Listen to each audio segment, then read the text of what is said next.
math.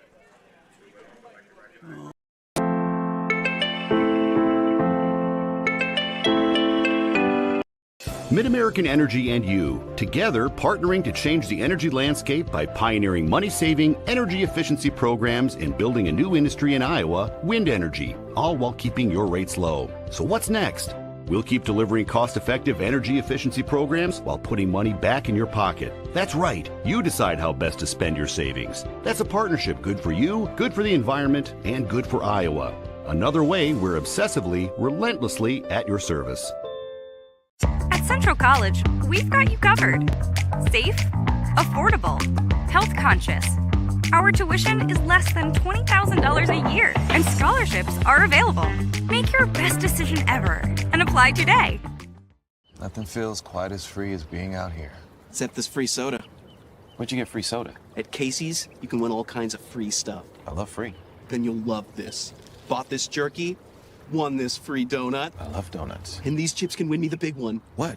A free concert from country music superstar Lee Brice. I love free Lee Brice. With Casey's Summer of Freedom sweepstakes, the more you buy, the more you can win, including a free Lee Brice concert for your town. Free Lee! No.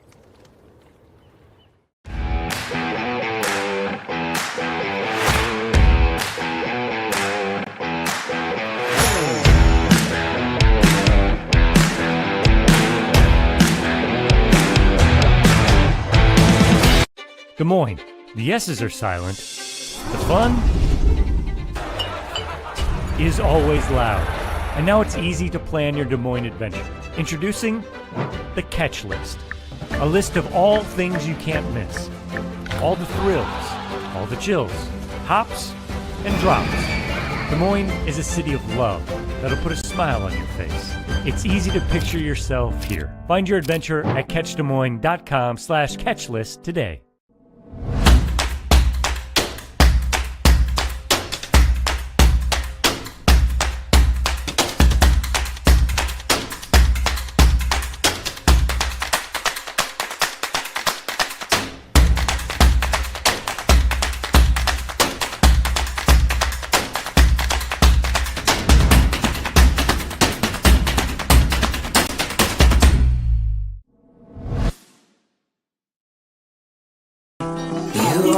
Favorite place to go.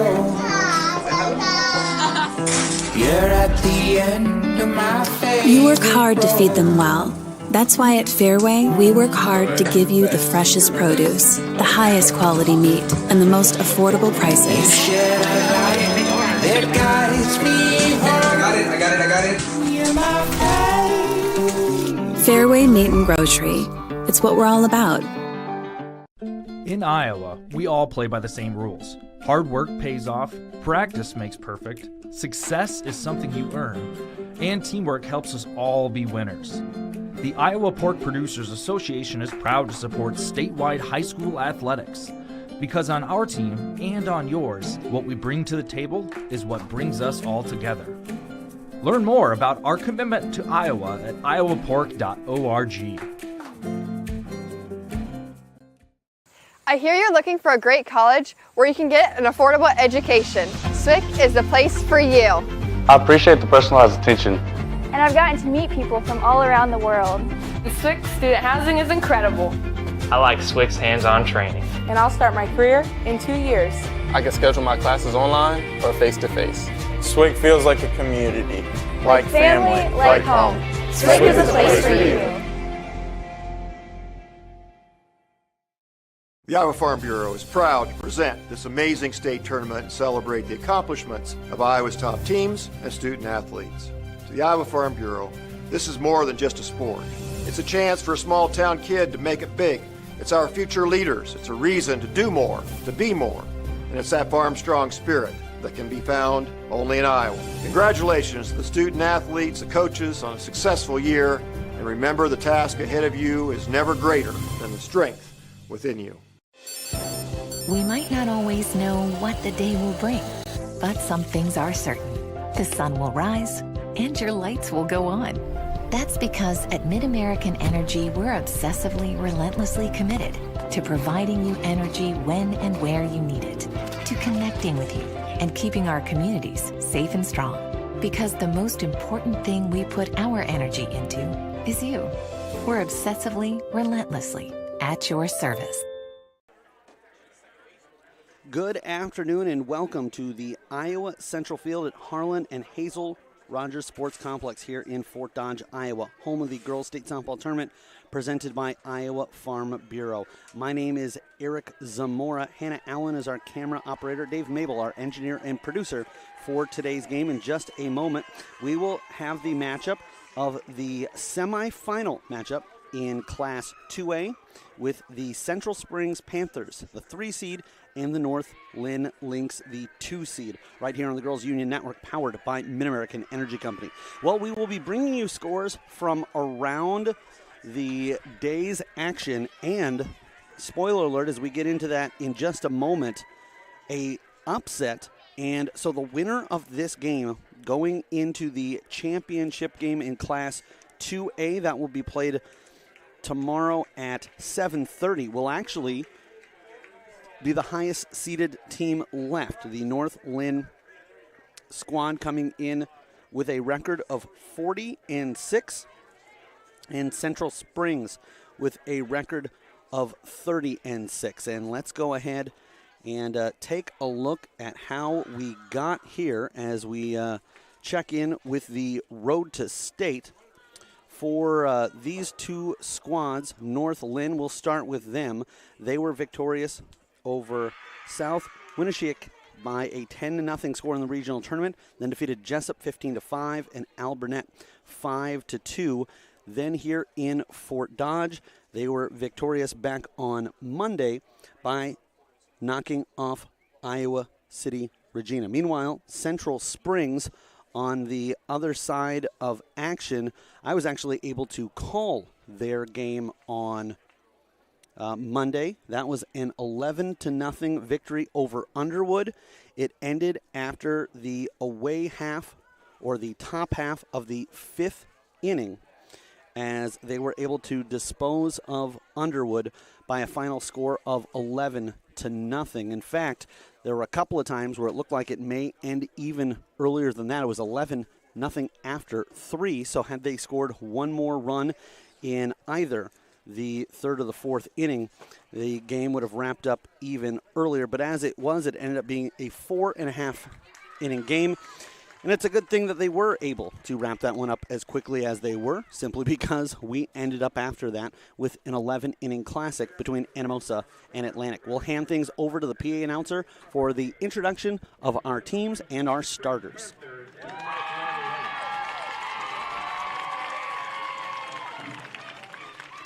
Right.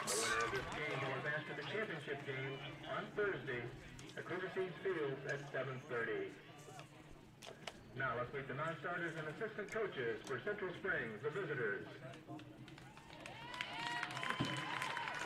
Number 2, Casey Crum. Number 4, Rosaria McDonough. Number 9, Ella Ryan. Number 10, Cameron Cobb. Number 21, Hannah True. Number 25, Charlie Fessler. Number 26, Abigail Angel. And number 27, Kaya Knudsen. Assistant coaches for the Panthers, Brian Fessler, Anna Dietrich, and Hannah Offenhook. And now let's meet the starters for the Panthers. Leading off, center fielder, number 8, Kalia Fessler. Batting second, third baseman, number 15, Abby Pate. Batting third, the DP, number 7, Lizzie Hammond. Batting fourth, the catcher, number 12, Madison Kelly. Batting fifth, right fielder, number 18, Aurora Stapleton. Batting sixth, playing second base, number 13, Kylie Hump. Batting seventh, the pitcher, number 16, Cooper Clausen. Batting eighth, left fielder, number 82, Emma Dietrich. Batting ninth, the shortstop, number 14, Carly Ryan. And the flex player this afternoon, playing first base, number 17, Kirsten Garnett.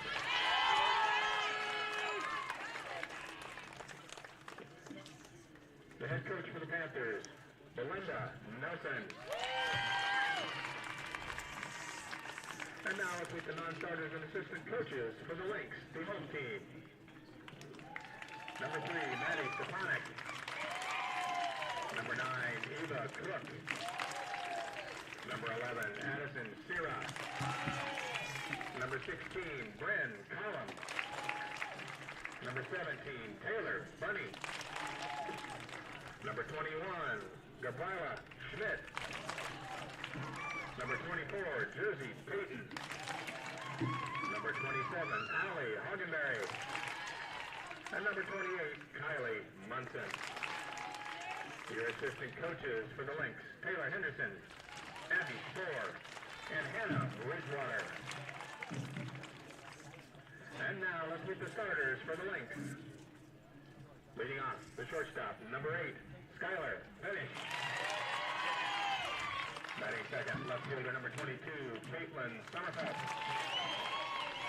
Batting third, the third baseman number 19, Jill Smith. Batting fourth, the catcher number 15, Jenna Lemley. Batting fifth, the pitcher number 13, Ellie Flanagan. Batting sixth, the second baseman number 10, Kinsey Bridgewater. Batting seventh, playing first base, number 12, Sydney Smock. Batting eighth, the DP, number 25, Tegan Levy. Batting ninth, the center fielder, number 4, Olivia Roush. And the flex player for the Lynx, playing right field, number 5, Evelyn Robinson. Head coach of the Lynx is Chad Spohr. And now, ladies and gentlemen, please turn your attention to home plate for the introduction of our umpires for this afternoon's game, as assigned by the Iowa Girls High School Athletic Union. At first base, Al Hermsen. At third base, Jerry Allison. And behind the plate, calling balls and strikes, Jeff Niehaus. And now, ladies and gentlemen, it's time for state semifinal softball.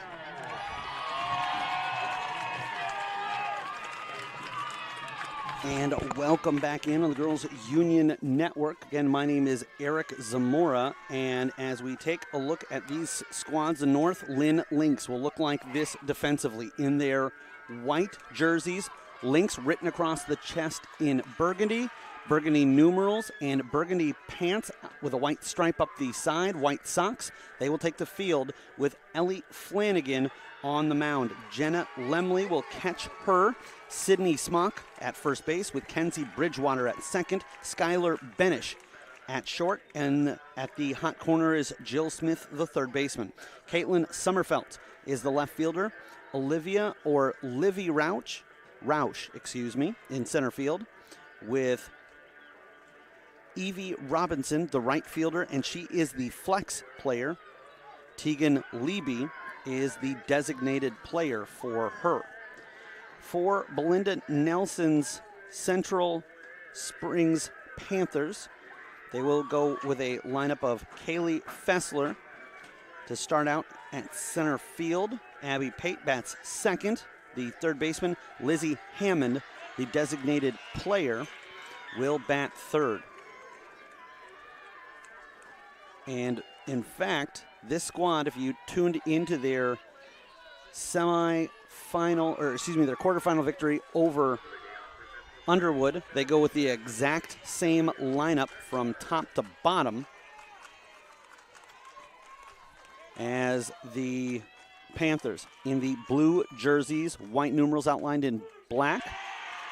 Nods in approval of the call, takes a look at strike one. Central Springs written across the chest in white numerals, blue, royal blue pants, and black socks. Ahead in the count, 0-1 now. This one nearly takes the head off the lead-off batter. So ducking out of the way was Kaylee Fessler, a junior, and it's quickly 1-1 on the count. Left-handed batter, pokes one, and that finds a hole, and it will be a lead-off single for Fessler. Benish was tracking that one and looked like she was going to play it off the backhand. It took a one hop and then died. Looked like there was going to be a lot more spring and bounce off of that first initial bounce, but then it just kind of rolled on the surface, and it snuck underneath the glove of Benish.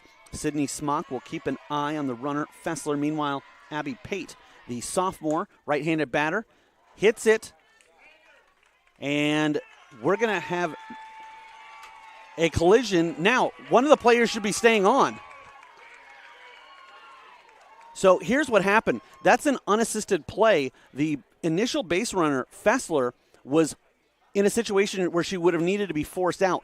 Because the first baseman stepped on first, that took out the batter. Had she thrown to second quickly and then gotten it back, she would have had an opportunity for a double play. But it's an odd one, as she actually forces out the batter, but the base runner stays safe because she never left the bag. Or if she did, she came back on immediately before Smock was back there in time. Still winding and dealing is Flanagan. And she delivers one low, and that will even the count at one apiece. Flanagan came into tournament play 140 and a third innings, a 2.05 ERA, and 165 strikeouts, although as I'm pulling them up on the line, obviously those stats have been slightly affected by our quarterfinal game. Flanagan now has pitched 146 and a third. This one will be hit, falls in, and we will have a 4-3 put out for out number 2. Fessler waited, make sure that one hit the ground, and then ends up at second. So Flanagan now with a record of 22-2. And she has an ERA of 2.06. So that went up slightly in their quarterfinal victory. But the most important thing, they're still alive here in the main side of the bracket. Obviously, everybody gets an opportunity to move on and play again. But for North Linn, not only are they still alive, they're now seed-wise the favorite. As we had called right before this one, the number 4 seed Earlham knocking off the Beavers of Wilton. And so whichever team advances out of this game will be the home team. There's a ball struck to the shortstop. She'll fire to first in time. And Benish comes up with a put out into the glove of Sydney Smock. One hit, but no runs on it. One left on base. And we will head into the bottom of the first inning with no score coming across. We'll be right back with more softball action. You're watching the Iowa Girls State Softball Tournament presented by Iowa Farm Bureau on the Girls Union Network, powered by Mid-American Energy Company. We might not always know what the day will bring, but some things are certain. The sun will rise and your lights will go on. That's because at Mid-American Energy, we're obsessively, relentlessly committed to providing you energy when and where you need it, to connecting with you and keeping our communities safe and strong. Because the most important thing we put our energy into is you. We're obsessively, relentlessly at your service. At Central College, we've got you covered. Safe, affordable, health conscious. Our tuition is less than $20,000 a year, and scholarships are available. Make your best decision ever and apply today. Hey fans, Central College has a new tuition price of just $18,600. That means the college experience that opens doors for a lifetime is now more affordable than ever. Scholarships are still available. Apply today at central.edu. Welcome back here with you live at the Girls Union Network, powered by Mid-American Energy, as we are in the bottom half, or the home half of the first inning, with the North Linn Lynx up the bat. It will be Skylar Benish, the shortstop, starting things off for the Lynx. Benish is just a freshman, right-handed batter, and she takes a look at a strike of the knees on the opening pitch. For the Panthers, they once again go with Cooper Clausen, the sophomore, on the mound. And for Clausen,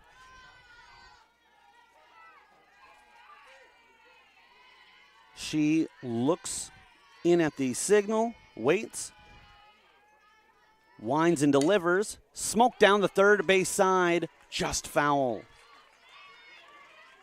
Good eyes by the home plate umpire, as that one was really close to being in fair and had an opportunity. Would have for sure been a base hit, but potentially could have been an early Kruger Seeds extra base hit. So still in the box is Benish. She'll be backed up by Caitlin Sommerfeld, the left fielder batting second. Jill Smith, the third baseman, bats in the 3 spot.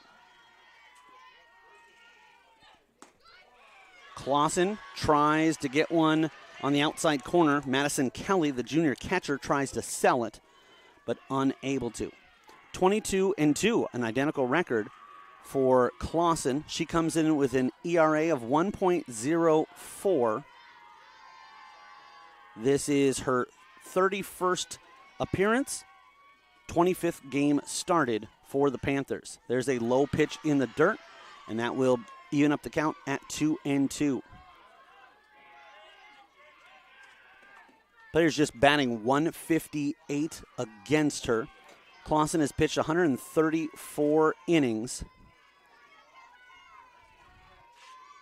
And on the season has thrown 246 strikeouts. For a moment, couldn't locate that. For some reason, they're abbreviating it as SO instead of the traditional K. There's one hit into the gap, and that will get past Fessler, the center fielder.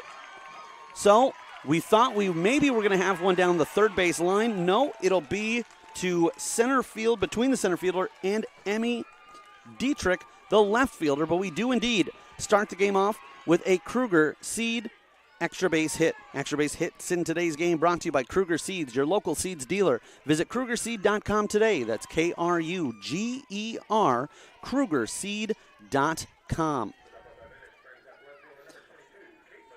And we are back here. We understand the picture went out there for just a moment, just being adjusted by our crew here who are doing a fantastic job. In steps the left-handed batting Caitlin Sommerfeld. Wearing 22, Sommerfeld with a drag bunt, flipped, and just in time as Benish does get to third. It will be a 1-3 putout. But as Clausen flipped that into the glove of Kirsten Garnis, our first baseman and the flex player for Central Springs, they just caught Sommerfeld by, I wouldn't even say a half step, I'd say a quarter step. Was going to give for you Sommerfeld's numbers, but we'll wait on that as her at-bat quickly ended. Here's Jill Smith. She's batting .440 on the season. Right-handed batter with a runner at third. She will bunt and foul one back, so that will force Benish back to third. Taking a look at the Central Springs Panthers infield. Clausen obviously on the mound with Kelly catching her. The aforementioned Kirsten Garnis, the flex player and first baseman. At second is the senior Kylie Honiff. Carly Ryan, the shortstop, and Abby Pate, a sophomore, plays third base. A couple of sets of sisters on this team. We'll get into that later in the broadcast. This one is popped up to the right fielder. Will it be deep enough? They will have a throw at the plate, but it is cut off. I don't think it would have mattered, but with no extra runners, I'm not quite sure why you wouldn't just give that one a ride and let an opportunity. Perhaps the runner stumbles, perhaps the catcher makes an amazing play, but as it is, Steepleton, the sophomore right fielder, with the out, trying to get it home in time, but a sac fly RBI pop-up by Jill Smith. And quickly a 1-0 score. Jenna Lemley, the catcher, bats fourth, wears 15 for the Lynx. And a right-handed batter, she will foul this one back. Lemley batting .465. I apologize as the numbers aren't quite as handy as they were Monday and Tuesday. Monday and Tuesday, we could go off of the programs that were so nicely put together by the IGHSAU. Right now, having to just pull up Varsity Bound and using Quick Stats Iowa for up to the game stats, I should say, not up to the minute. Won't unfortunately be able to bring to you adjusted batting averages in game. But all in all, a fantastic job as we've got tons of stats. This one's knocked down by the third baseman. Pate will have no play. And we'll see how they score this one. I think they're going to call it an error. It's a tough error at that, and that is indeed how they will say Lemley got to first base. Ellie Flanagan, the pitcher, already has seen a supporting run come across the plate, but she would love for another and really get herself in a good position to pick up a W. And again, we talk a lot as broadcasters about stats. That's all in good. Right now, none of the girls care. They could give up 15 runs as pitchers if their team wins 16-15. They could go 0 for 7 in a 12-inning game as long as they get the one that matters the most. And for North Linn, that would be the 41st victory of the season. For Central Springs, they're looking for win number 31 and to advance versus Earlham. Earlham, with a record of 31-4, knocked off the 1-seed Wilton earlier today in a game that ended up being really close. In fact, the tying run came to the plate for the Wilton Beavers and could have maybe even been extended had it not been for aggressive base running on the top of the 7th. But it was a game that the Earlham side got ahead early, had a big lead, and until late in the game, always had a lead of at least 2. At times they were up by 4 and even 6.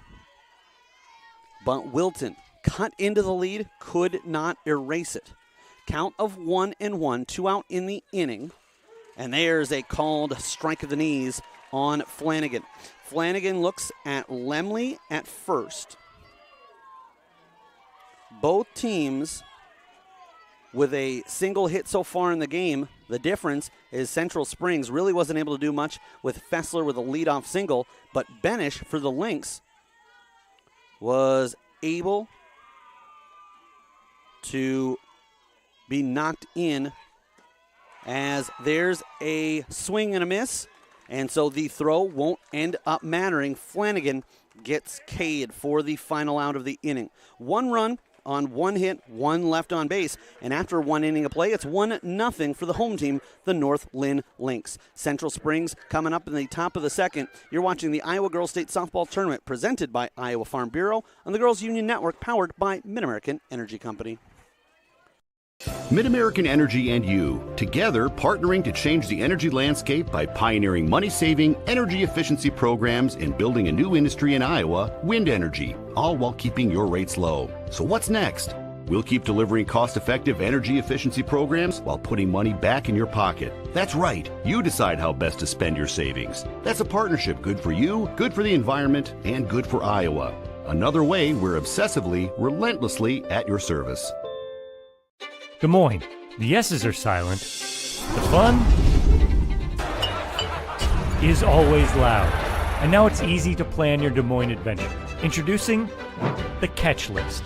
A list of all things you can't miss. All the thrills, all the chills, hops and drops. Des Moines is a city of love that'll put a smile on your face. It's easy to picture yourself here. Find your adventure at catchdesmoines.com/catchlist today. And welcome back here with you live in the Girls Union Network, powered by Mid-American Energy, as we get ready for the start of the 2nd inning. Again, Hannah Allen, our camera operator, perched above the third base dugout. Dave Mabel, our engineer and producer. My name's Eric Zamora. Taking a look at the outside corner of the plate was that offering on Aurora Steepleton. Steepleton, a sophomore, a right fielder, and lays off that one. I chuckled to myself as I almost did something I used to give grief to a PA announcer I know who used to add an extra syllable to that grade, as there's one up in the air, would refer to it as a sophomore. And the sophomore Stapleton keeps a 2-1 count. Remember, she made the second out of the inning and then fired home, but there ended up not being a play on the runner. And coming across to score the opening run of the game was Skylar Benish. The freshman now stands at shortstop, awaiting possible ball hit her way. On the mound is Flanagan. This one is popped up. The center fielder will get underneath it. Rauch comes up with the first out of the inning. Olivia, her birth name, but I was told goes by Livy. At least that's how it was written out in the starting lineup card here. And I tend to think that if it's written differently than it is officially listed on the roster, that's how they prefer to be referred to. Same thing with the right fielder in North Linn, as we have an 0-1 count. Evelyn Robinson, the right fielder and the flex player, so she will not appear at bat. But I was told she goes by Evie, and we're good with referring to her with that nickname in the broadcast. This one is popped up in foul territory, but the first baseman has no problem. It's a basket catch for Sydney Smock, and quickly 2 down here to start the second inning.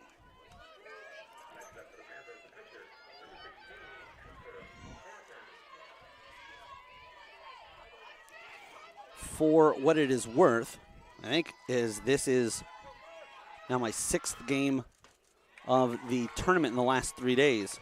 I think this is the longest I've seen a starting pitcher go without recording a strikeout. And right now, Flanagan not worried at all about her stats. She's thinking that she's gotten 5 outs, perhaps a 6th. And unable to come up with the catch there was either Jill Smith, the third baseman, or Skylar Benish backing her up. But I believe it was Crash Davis of Bull Durham fame saying strikeouts are overrated. Getting groundouts and pop-ups, that's more democratic anyway. There's a check swing. And laying off the pitch was Clausen. If she can extend the inning, Emma Dietrich will be up to bat next.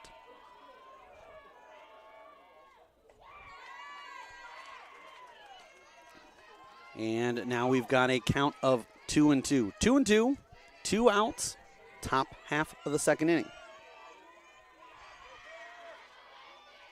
Clausen, the pitcher, left-handed swing batter, but she takes a look at strike 3 called. And just like I basically there ended up jinxing it, we'll go ahead and be fine there with Flanagan picking up her first strikeout to end the top half of the second inning. We will be back in the bottom of the second. You're watching the Iowa Girls State Softball Tournament presented by Iowa Farm Bureau and the Girls Union Network, powered by Mid-American Energy Company. We might not always know what the day will bring, but some things are certain. The sun will rise and your lights will go on. That's because at Mid-American Energy, we're obsessively, relentlessly committed to providing you energy when and where you need it, to connecting with you and keeping our communities safe and strong. Because the most important thing we put our energy into is you. We're obsessively, relentlessly at your service.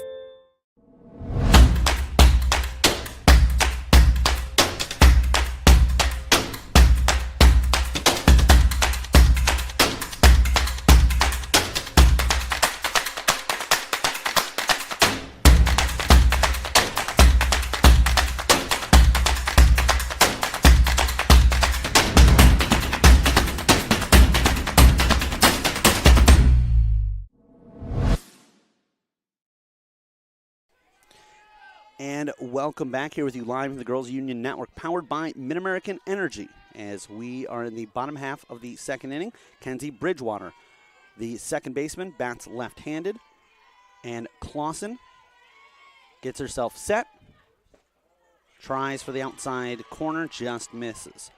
I was afraid that maybe I had messed that one up, but I was closer than I thought. The actual quote from Crash Davis: "Don't try to strike everybody out. Strikeouts are boring. Besides that, they're fascist. Throw some ground balls. It's more democratic."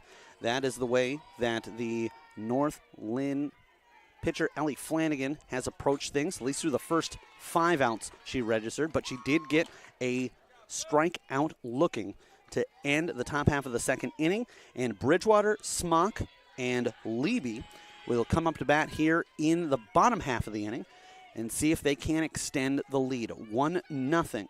North Linn on top as they bat here in the second. Meanwhile, over in Class 1A, Lisbon is up at the top of the sixth by a score of 4-1. Clausen takes her time, winds, and it is fouled back. Clausen, a creature of habit, will get herself set on the mound, then step over to the left and kind of rocks on the toe and then on the heel before delivering.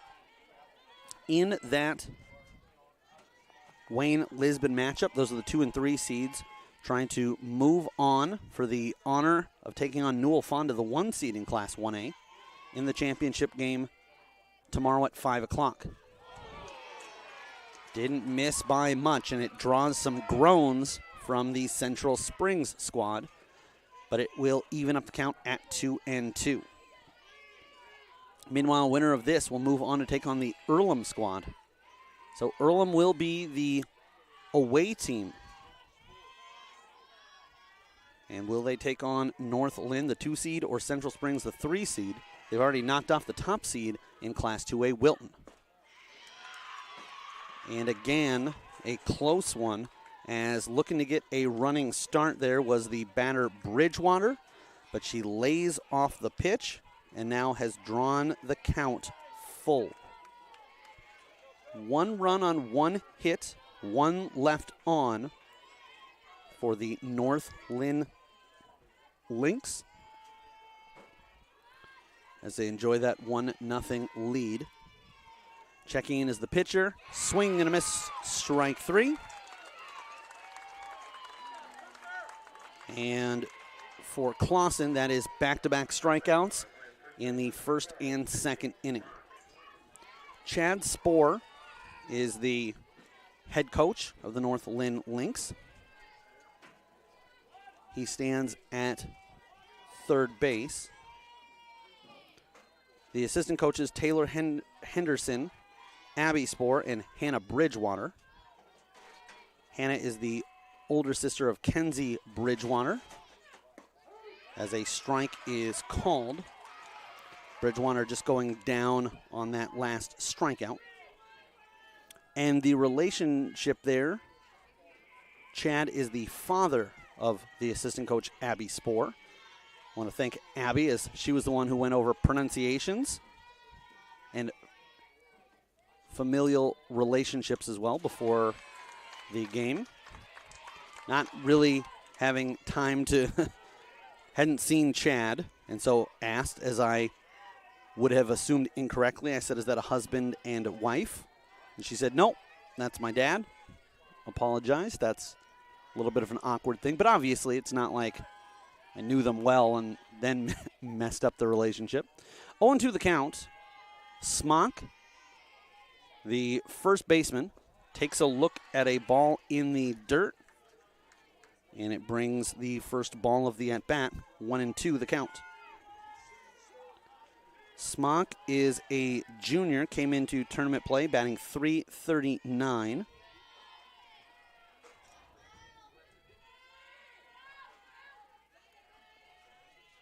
Clausen delivers, and it is a strikeout. Dropping the ball was Madison Kelly, but then she registers the unassisted out herself as she applies the tag. If a catcher does not hold onto a ball cleanly, then the base runner is afforded the option to run to first, assuming that it is open. There aren't already 2 outs in the inning. So there, Kelly just needed to either throw down to first or, even simpler, pick it up with the glove and apply the tag. Behind on the first pitch, Tegan Levy takes a look at an inside pitch called a strike. Levy wears 25. She is just an 8th grader. This is popped up, and Madison Kelly turns, looks, sees that she won't be able to track that one down, and gets set for the third pitch of the at-bat. As quickly down in the count 0-2 is Tegan Levy. Clausen has the sign, has her grip, steps over to the left, winds and fires, swing and a miss, strike 3. And for the pitcher, Clausen, she now has 4 strikeouts in 2 innings and strikes out the side here in the second. We'll be back with more. You're watching the Iowa Girls State Softball Tournament presented by Iowa Farm Bureau on the Girls Union Network, powered by Mid-American Energy Company. Mid-American Energy and you, together partnering to change the energy landscape by pioneering money-saving, energy efficiency programs and building a new industry in Iowa, wind energy, all while keeping your rates low. So what's next? We'll keep delivering cost-effective energy efficiency programs while putting money back in your pocket. That's right. You decide how best to spend your savings. That's a partnership good for you, good for the environment, and good for Iowa. Another way we're obsessively, relentlessly at your service.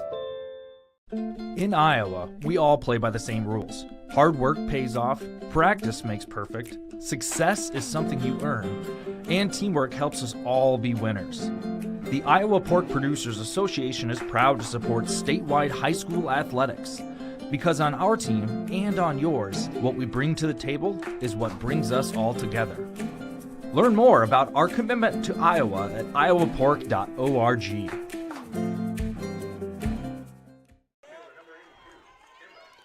Welcome back here with you live at the Girls Union Network, powered by Mid-American Energy, as we are ready for the start of the third inning. It's been short order as Central Springs has had just 7 batters come up, one more than the minimum of 6 through 2 innings. Kaylee Fessler was able to get as far as second base. She led off with a single.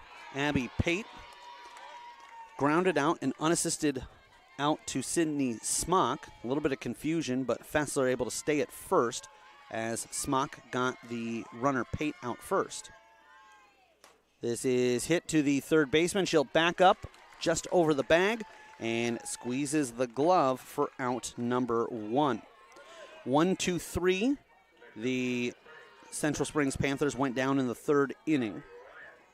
Fessler was able to get as far as second into scoring position after Lizzie Hammond grounded out to the second baseman, and Fessler, off at the drop of a hat, was able to not be the out. In other words, they weren't able to get the lead runner out, but it didn't end up mattering as Ellie Flanagan, the sophomore on the mound, was able to retire the next batter, Madison Kelly, to end the inning. So after giving up that opening leadoff hit, Flanagan now sits on 7 retired in a row. Carly Ryan, the shortstop, fouls that one back, and the count goes to 1-2.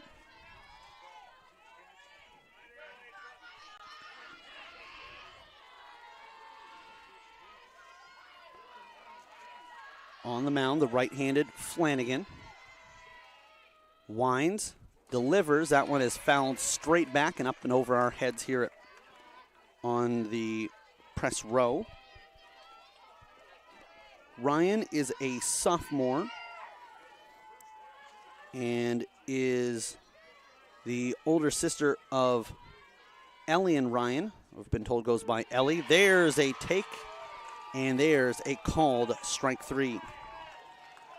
That is the second strikeout of the contest for Flanagan, and for what it's worth, neither have been swinging strikes. Both have been backwards Ks. Kaylee Fessler comes up to bat. She was the only Panther to prevent Flanagan from going perfect through the start of the order. Just outside the zone, 1-0 the count. As all the batters have been retired since Fessler started off with a leadoff single. There is another ball, 2-0. And should point out that all the batters were retired. None of them hit into a fielder's choice and took the spot of Fessler. So nobody else has reached first safely. There's a ball off the protective netting on the third base side. And ducking out of the way of that is our camera operator, Hannah Allen. Count is 2-1 to the left-handed swinging Fessler. Fessler, a center fielder. And came into the tournament with team high in at-bats, hits, runs, doubles, walks, and stolen bases. This one is hit out to left field, but underneath it is Caitlin Sommerfelds. And so the pop-up to the left fielder, and for the second time in a row, Central Springs goes down 1-2-3. We'll be back for the bottom of the third inning, 1-0, North Linn on top. You're watching the Iowa Girls State Softball Tournament presented by Iowa Farm Bureau on the Girls Union Network, powered by Mid-American Energy Company. We might not always know what the day will bring, but some things are certain. The sun will rise, and your lights will go on. That's because at Mid-American Energy, we're obsessively, relentlessly committed to providing you energy when and where you need it, to connecting with you and keeping our communities safe and strong. Because the most important thing we put our energy into is you. We're obsessively, relentlessly at your service.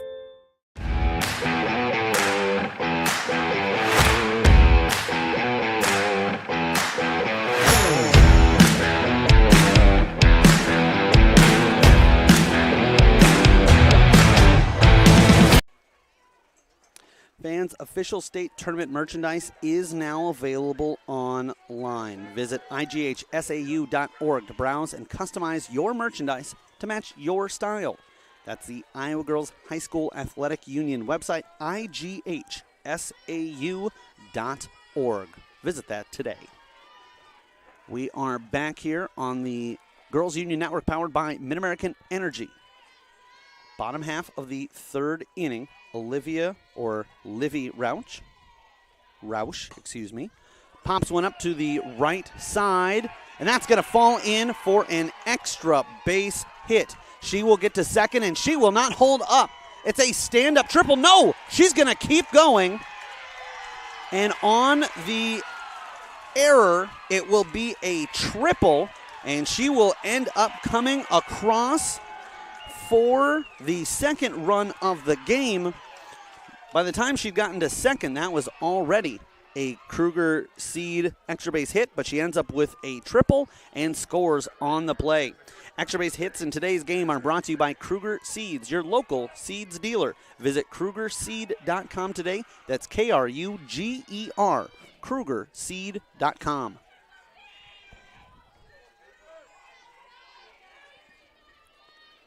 So Clausen now working on Skylar Benish. And I can tell you, you're always happy no matter who has a big play like that, a triple, and it ends up scoring herself. So we'll credit Rausch with the RBI as well. Jill Smith with the other run batted in for her Lynx squad as she knocked in Benish. But there's something to be said about the 9 hitter in the order coming up big like that. Poked one over to third, and to right. And I'll be honest, for a moment questioned whether she really wanted to try to leg that one out and get to third, but she was easily in, and because her speed going from second to third forced an errant throw, that ended up bringing her in as well. We'll have a conversation here with the home plate umpire and head coach Chad Spohr. Jeff Niehaus is our plate umpire calling balls and strikes. Al Hermsen down the first base side, and Jerry Allison is at third base. Jerry calling balls and strikes for one of the games I broadcast earlier on this Iowa Central field back on Monday. This is hit well out to left field. Does it have the distance? It's gone. Skylar Benish goes yard, and for the second straight batter, they will pick up an RBI by knocking themselves in. And stop me if you've heard this one before. Well, no, you can't because it's sponsored. Extra base hits in today's game are brought to you by Kruger Seeds, your local seeds dealer. Visit KrugerSeed.com today. That's KRUGER Seed.com. A conference on the mound, and I'm no skeptic. As in Mean Girls, they'd say I don't have ESPN. But I can tell you right now what the conversation is. Girls, we're a fantastic softball team. We've got plenty of time. We're going to come back up to bat at least 4 more times. Just play Panther softball.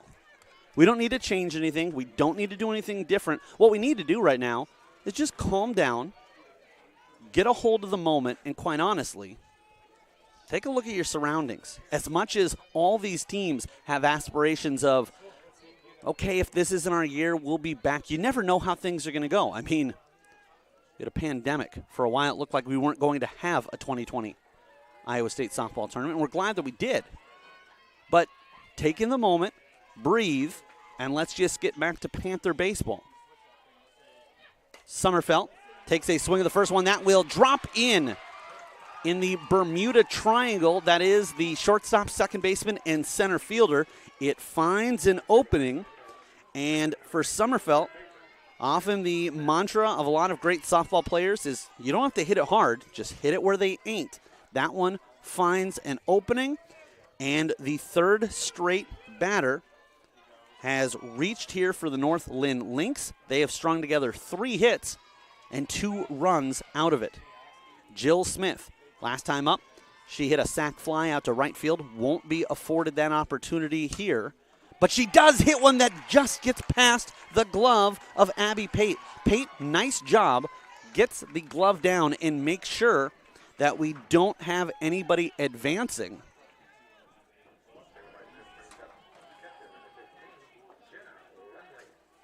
And that will be the 4th hit of the game.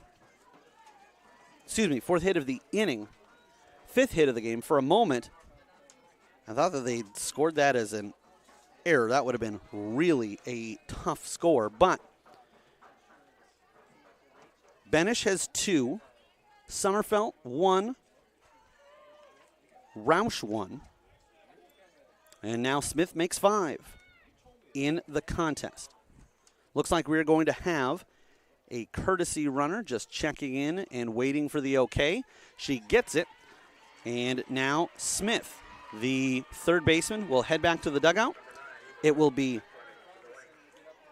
Eva Cook who will be coming in. And substitutions are brought to you in the game by IMT Insurance. Learn how you can be worry-free with IMT at imtins.com. So 19 goes out for 9. Eva Cook. I emphasize that as I was talking with assistant coach Abby Spohr, and she joked and commented that it is a little bit confusing because it's Evelyn or Evie Robinson, but it's Eva Cook. Runners on first and second. Still nobody out in the inning. 1 ball, no strikes. Clausen on the mound. Inside and called a strike. That'll even up the count at 1 apiece. Jenna Lemley The catcher, a junior, wears numeral 15, reached back in the first on an error charge to the third baseman. Although she would advance no further than first, was stranded so far to this point of the game, the only left on base for the Lynx. They've been efficient. Coming into the inning, 1 run on 1 hit, 1 left on for North Linn. Through 3, no runs on 1 hit, 1 left on for Central Springs. Well, those numbers have gone sideways here for North Linn in the offensive half of their third inning. They've scored 2 on 4 hits and looking to add to both of those totals as they've got 2 ducks in the pond and they don't want to end this inning with a 3-0 lead and 3 stranded. Lemley with a count of 2-2 again. Still nobody out in the bottom half of the third. What awaits the victor of this one is a date with Earlham in the championship. Low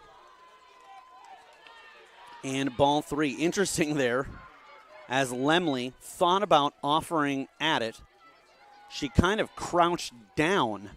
Sometimes you'll see batters go the other way and say, well, I'm going to try to make myself look a little bit taller and make sure that that is not considered one at my knees. 3-2 the count. Swing and a miss. Strike 3. And that is a huge first out for Clausen and for the Panthers. I know that right now they have to feel a little dejected being down by 3. But I can tell you this. If the Panthers can get to the top of the 4th and keep the damage to a minimum, trail 3-0, that's nothing. Ask the Atlantic Trojans, who were victorious 10-9 Monday night in a game that went well into the, well, I shouldn't say well into, but into the 11 o'clock hour. Bottom of the 11th, they scored a 4 while trailing 9-6 to be walk-off winners. And they did that when they only had 3 outs to work with. Right now, Central Springs would have 12, but we're getting ahead of ourselves. 2 on. They will have a double steal, and it slips past the third baseman. Now they'll throw home, and alertly popping back up is Sommerfeld. But it's a double steal as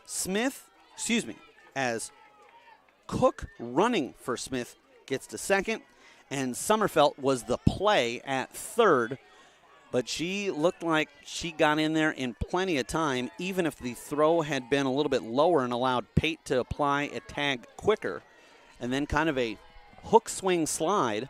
And I like that style because it's harder to have the base runner come off the bag. She was holding on to it. Shaking her head there was Allie Flanagan, the sophomore pitcher, as she felt that one was a little low and inside. I would say I tend to agree with her, but Jeff Niehaus, a pro at this and with a better vantage point than mine, says it was strike 3, and I'm inclined to believe him, just as I'm sure he would be inclined to say, I don't want to jump on the mic for a few innings. I'll let the man with the headset take care of his end of the bargain. 2 runners on, 2 out, and so with a strike here, Clausen is putting herself in a position to dig out of a precarious hole. Remember, the first 2 batters of the inning knocked themselves in. Then it was 2 more back-to-back hits. But if Clausen can keep this to a 3-run game, the Panthers will head into the top of the 4th with a little bit of momentum on their side. Clausen sets, winds, delivers, swing and a miss, strike 2. And now she is just a strike away from doing that such thing. As Kenzie Bridgewater, the 8th grader, is at the plate. Her older sister, Hannah, the assistant coach, is at the first base line, and she'd love to have a conversation with her after her sister safely reaches first and maybe knocks in a run or 2. Set is Clausen. Swing and a miss, strike 3. And so 3 straight strikeouts for Cooper Clausen, but the North Linn squad gets 2 runs on 4 hits. They leave 2. They have 3 runs on 5 hits and have stranded 3 in the game. We'll be back with the 4th inning. You're watching the Iowa Girls State Softball Tournament presented by Iowa Farm Bureau and the Girls Union Network powered by Mid-American Energy Company. Mid-American Energy and you, together partnering to change the energy landscape by pioneering money-saving, energy efficiency programs and building a new industry in Iowa, wind energy, all while keeping your rates low. So what's next? We'll keep delivering cost-effective energy efficiency programs while putting money back in your pocket. That's right. You decide how best to spend your savings. That's a partnership good for you, good for the environment, and good for Iowa. Another way we're obsessively, relentlessly at your service. The Iowa Farm Bureau is proud to present this amazing state tournament and celebrate the accomplishments of Iowa's top teams and student athletes. To the Iowa Farm Bureau, this is more than just a sport. It's a chance for a small town kid to make it big. It's our future leaders. It's a reason to do more, to be more. And it's that farm strong spirit that can be found only in Iowa. Congratulations to the student athletes, the coaches on a successful year. And remember, the task ahead of you is never greater than the strength within you. Welcome back here with you live in the Girls Union Network powered by Mid-American Energy. Top of the 4th inning for the Central Springs Panthers. At the dish will be Abby Pate. Pate, a sophomore, and trying to get a rally going. Her squad down by a score of 3-0. On the mound is Flanagan. This one is fouled, and we have got ourselves a 1-1 count. We will bring scores to you, at least on the winning side of the bracket, as it's semifinal day here. The quarterfinals taking Monday and Tuesday up, with the Class 1A, Class 2A, and half of 3A on Monday. The conclusion of 3A, 4A, and 5A yesterday.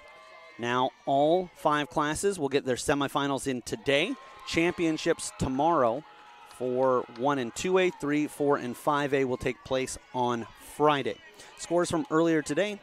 Newell Fonda, the 1 seed in Class 1A, will move on to the championship. They knocked off Southeast Warren by a score of 7-3. This one is popped up and out of play. Right now, over on the Kruger Seeds field, Wayne taking on Lisbon. Last we heard, Lisbon had a 4-1 lead going into the 6th inning. If we hear any more updates on that one, we will certainly bring it along to you.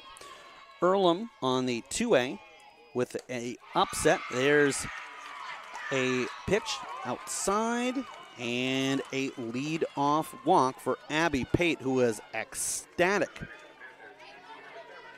Her reaction was priceless. It almost reminded me of when young women her age are in beauty pageants and they're crowned Miss whatever geographic region they're trying to win. As she is fired up with her Panthers down by 3. But as the Cedar Rapids Kennedy Cougars found out last night, as this is a well-struck ball from her knees, throws over to first in time. What a play. Skylar Benish says, you know what? Forget about style points and forget about how it's normally done. She drops to her knees, underhands it, and then throws a little bit of a rainbow arc on that, but with some torque on it. She put some mustard on that throw over to Sydney Smock and got the runner by a hair. Hammond, the designated player, retired. Madison Kelly, the catcher, batting cleanup, steps up to the plate. First time up, Kelly grounded out to the shortstop.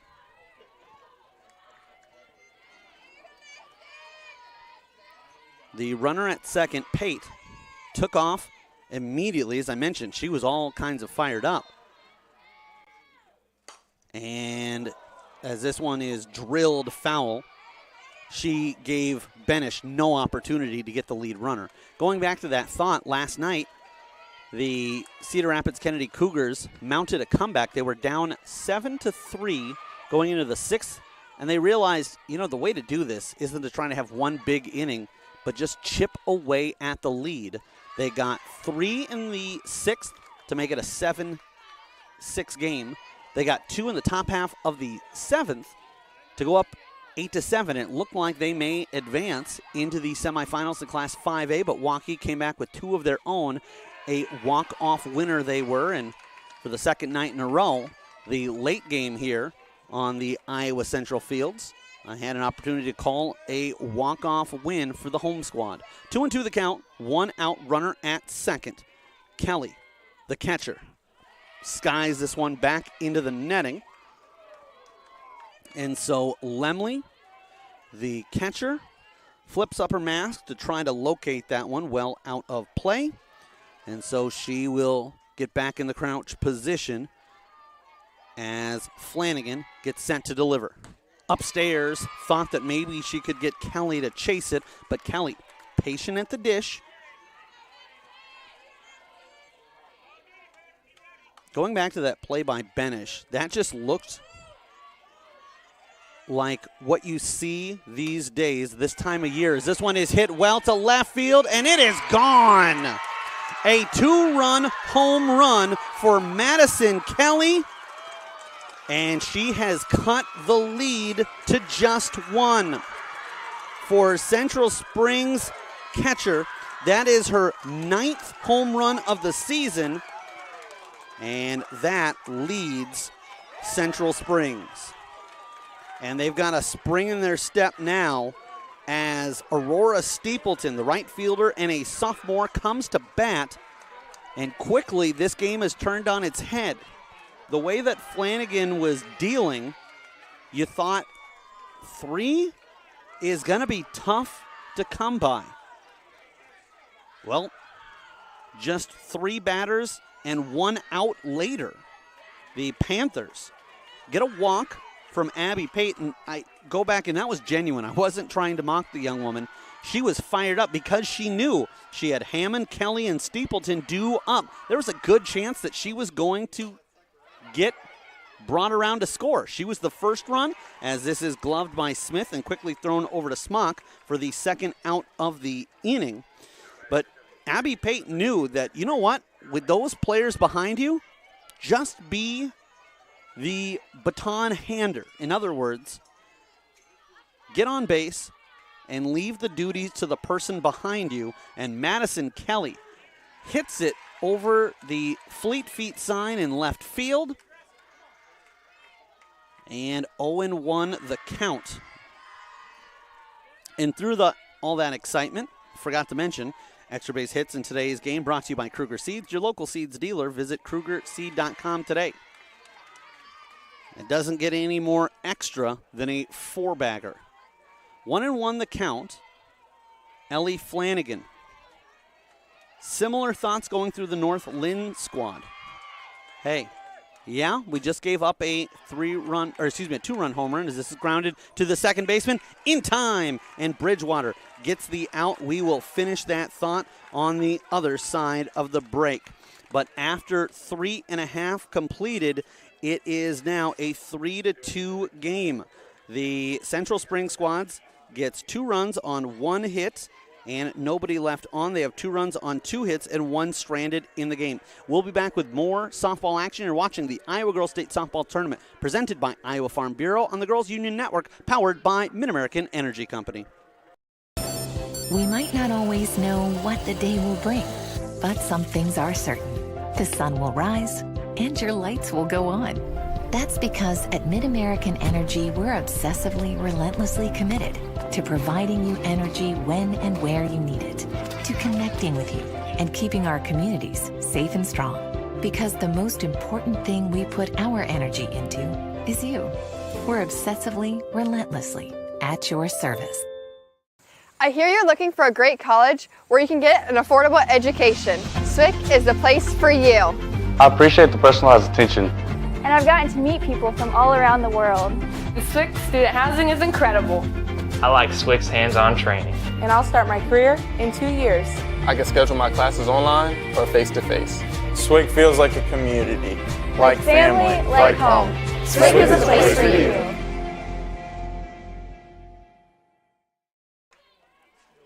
Welcome back here with you live on the Girls Union Network, powered by Mid-American Energy. We're at the Iowa Central Field in beautiful Fort Dodge, Iowa, as we are in the bottom half of the fourth inning. Looking at a pitch upstairs is Sydney Smock, as she struck out in her lone appearance back in the second. And the put out, as is normally the case, registered with the catcher, but unlike a clean swing and a miss or a called strike three into the glove of the catcher, she actually dropped it but then applied the tag. There, Cooper Clausen, the sophomore on the mound, talking back at her dugout and shaking her head. I'm wondering if perhaps that ball just stuck to her fingers a little bit as that one got elevated in a hurry. 2-0 the count. There's a much better one right down the pipe on the outside half of the plate, with Sydney Smock, the junior first baseman, being a right-handed batter. Tegan Leby, the 8th grader, and Livy Roush, the senior, due up in the inning. If they can keep the inning from being a 1-2-3 affair, then Skylar Benish and the top of the order would come up again for the Lynx. And the reason that that's important to note is that Benish is 2 for 2. She has a home run, and if she comes up to bat, that means that either they will have at least a runner on base, or means that the Lynx will have already scored. Either way, that's a result that Benish would love to see. There's a swing and a miss, getting a piece of it, but fouling it back into the glove of the catcher, Madison Kelly. Almost went with a combination there of first and last name. And so the count draws full. Swing and a miss, strike three. And for Clausen, that is already her 6th out, as she has pitched just 3 1/3 innings. We have a little bit of a breeze coming across, which is not an unwelcome sight and feel here. The batter, Tegan Leby, comes up to bat. And that one is well outside the zone, both upstairs and outside. Leby struck out swinging in her only appearance. That was back in the second. And we have a tent that goes flying, and fortunately it landed with the top part first. That could have been a real ugly sight if it had landed legs down. And then another umbrella goes up. That was the Iowa National Guard tent, I'm being told, by Dave Mabel, our producer. Great shot there from Hannah Allen. And much like Mary Poppins, this one will take a while before settling down out behind the Casey's sign and the PEI sign in left center field. And Jeff Nihas, the umpire, says, all right, we're set. And to recap, we've got an out in the inning. We've got 1-0 the count. And fortunately, the wins that I was just talking about being a welcome source, well, they're not going to be if they keep upending things like that. On the inside corner, and it is called a strike. Was just about to say that here in Fort Dodge, and I apologize as I was going to pull up the weather forecast here, and my phone automatically defaulted to bringing me up the weather forecast in Des Moines. This is popped up to the left field side. It will be in foul territory, but a play made by Emmy Dietrich.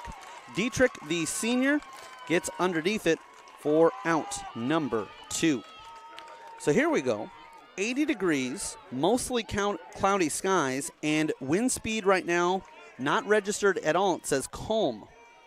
May need to talk to the National Weather Forecast and or the National Weather Service rather, about the forecast to say you might want to upgrade that from calm to aggressive, at least in the left field side of the Iowa Central field here at the Harlan and Hazel Rogers Sports Complex.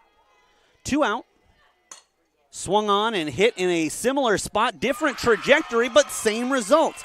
Dietrich comes up with the out, and they go down 1-2-3 in the home half of the 4th inning.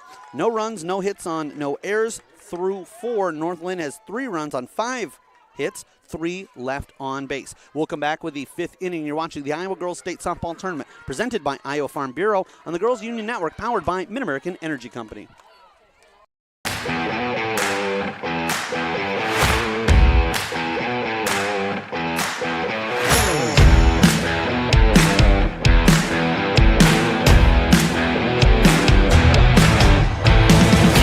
At Central College, we've got you covered. Safe, affordable, health conscious. Our tuition is less than $20,000 a year, and scholarships are available. Make your best decision ever and apply today.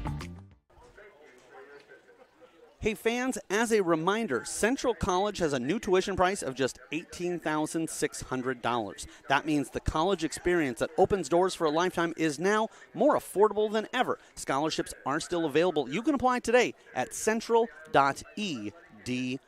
Central College, established in 1853. We have an opportunity here for the Central Springs Panthers, a nice transition there, to try to cut into the lead once again. They went into the 4th inning trailing 3-0. They made it a 3-2 game, and so I guess they're looking not to cut into the lead. They're looking to take it away, either getting this game even or taking their first lead of their own. And there's one hit right back up the middle.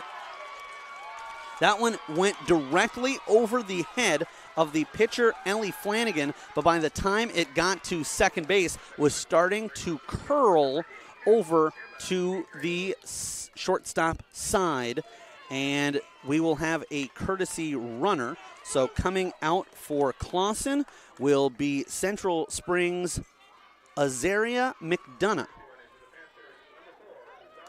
Azaria McDonough will mean that we have another IMT insurance substitution. Learn how you can be worry-free with IMT at imtins.com.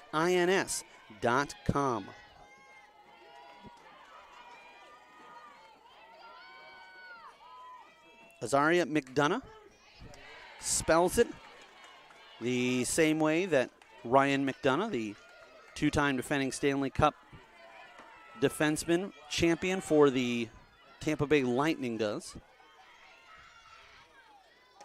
Upstairs and outside, I'm being heckled a little bit by my producer, but keep in mind, I had an opportunity to watch a young Ryan McDonough play college hockey at his alma mater, the University of Wisconsin-Madison. Outside is that first pitch. This one gets away from the catcher, but it was fouled back, so we will have a 1-2 count. Nobody out in the inning. Lead off batter on. It's McDonough running for Clausen. And the only as winding and delivering, and Flanagan with an off-speed rainbow pitch got Dietrich to chase it. She goes down swinging. I was going to say the only issue for Clausen was she hit it so solidly, so hard, that she had no opportunity to try to get to second base. As Roush quickly got that in. Here's a bunt laid down. Third baseman scoops into the glove, fires in time, and it will advance McDonough to second, but Ryan is sacrificed there on the 5-3 putout.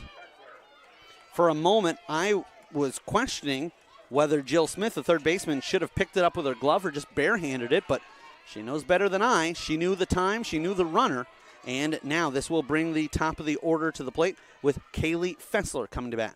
Kaylee Fessler, a left-handed batter, is 1 for 2 in the contest. And we do have a final over from the Kruger Seeds field.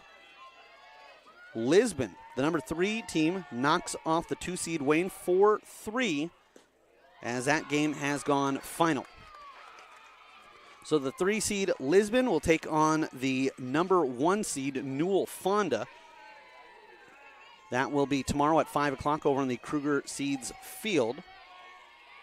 And Newell Fonda, the 1 seed, defeated Southeast Warren 7-3 in the opening game of today's action.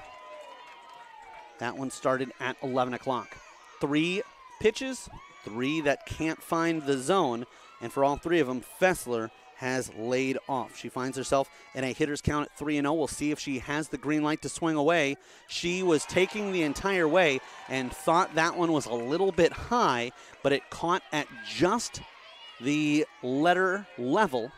And so Flanagan, the sophomore, still working on Fessler. Abby Pate due up next. Swing and a foul, backing away from the catcher, tracked down by Jenna Lemley. And the junior will get it back into the arms of her pitcher, Flanagan.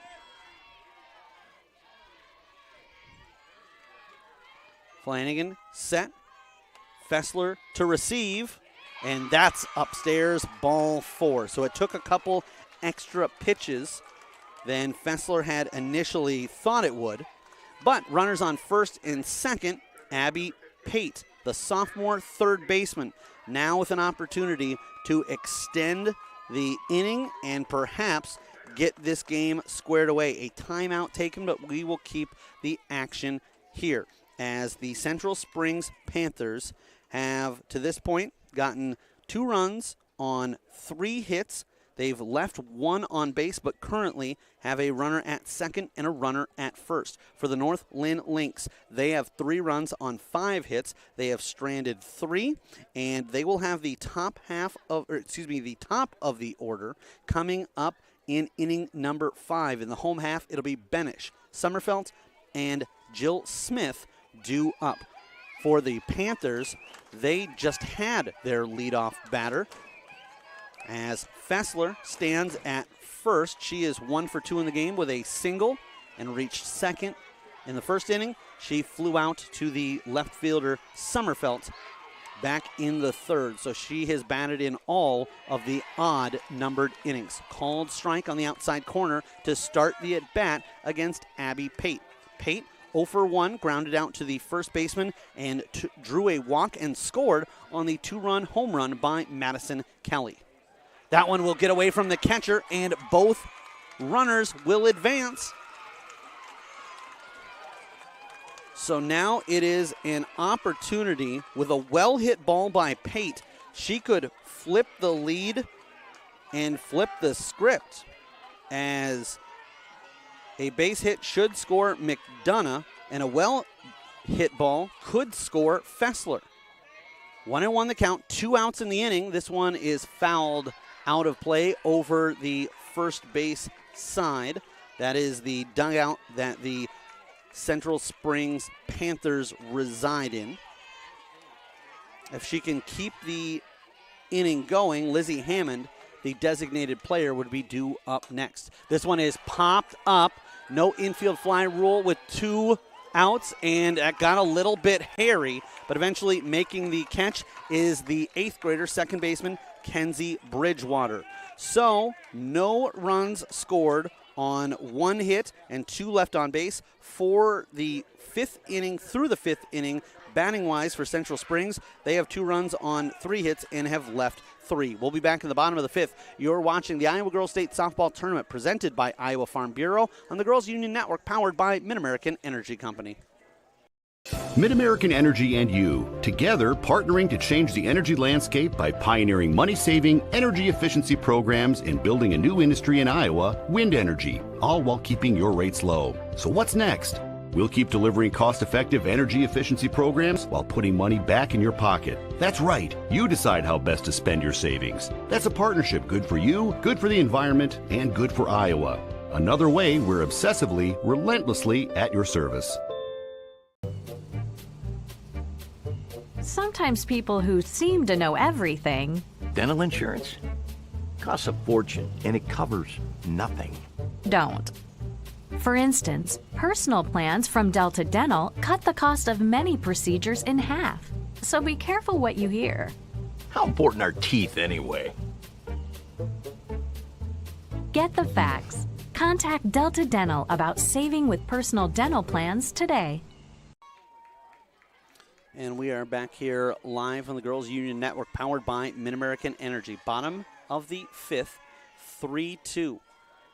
North Linn clinging to a lead. They have not trailed in this game. Skylar Benish scored the first run as Jill Smith picked up the RBI with a sac fly. Livy Roush knocked herself in on a triple and then an error on the throw to third, and that was backed up by a Benish home run. So Skylar Benish at the dish, and she hits a soft roller. Shortstop charging in and making the throw in time was Carly Ryan. Kirsten Garnis, the first baseman, had to dig for it, but she does register the out, and that is a big one, as that is the first time we've seen Benish retired. And while she didn't lead off all three times she's been up, she led off two of the three times, and she obviously led off as the first hitter back in the first. She didn't lead off the third, but after Roush knocked herself in, she then ended up being the second leadoff hitter, as there were no batters or base runners for her, and it was still no out in the inning.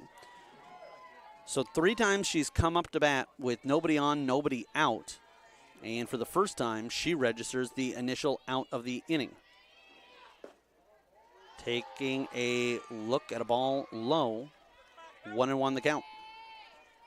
Caitlin Sommerfelt, the left fielder, 1-1 in the contest.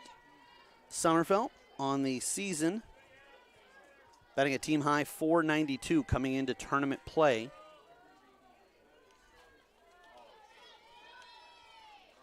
Left-handed batting. Sommerfelt takes a look at that one, and it's off the mark.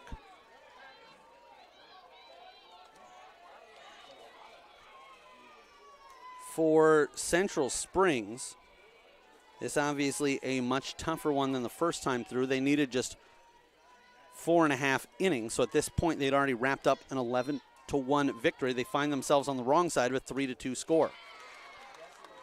Fouled back into the backstop, and so that will keep the at-bat alive for Sommerfelt with the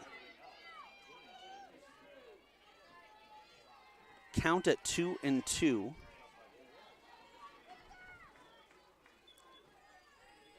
Sommerfelt batting now .496 when you factor in the quarterfinal victory, and going 1 of 2. So creeping into .500 territory, and I believe she may have just done it there with that poke. That is her second single of the game. She also has a stolen base. Sommerfelt on the year now has 65 hits in 130 at-bats, so she is exactly .500 on the season 4 batting average. That will bring up Jill Smith with 1 out in the inning and a runner at first. Smith, the third baseman. Clausen delivers outside. Faking a throw was Kelly, but it looked like there was no chance that ball was going to leave her fist.